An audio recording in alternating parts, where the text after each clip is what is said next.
ఆ మంటలో నుండి ఒక స్వరం వినపడుతుంది. ఏమని వినపడుతుందంటే, మోషే మోషే మోషే, ఈ స్థలము పరిశుద్ధమైన స్థలము.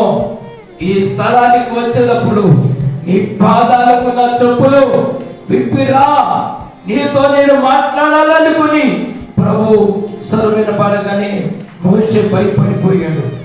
ఆ ప్రభు ఎలాంటి వాడో తెలియదు, ఎలా మాట్లాడతాడో కూడా తెలియదు, ఆ రూపం కూడా మోషేకి తెలియదు. కానీ స్వరం మటుకు వినపడుతుంది. ఈ స్వరాన్ని చూడాలనుకున్నాడు. ఈ స్వరం ఎక్కడి నుంచి వస్తుందో గ్రహించాలనుకున్నప్పుడు చెప్పులు పువ్వు వచ్చినప్పుడు ప్రభు మాట్లాడుతూ ప్రారంభించాడు. మోషే మోషే, నేనెవరో తెలుసా? నేనున్నవాడిని, అనువాడిని.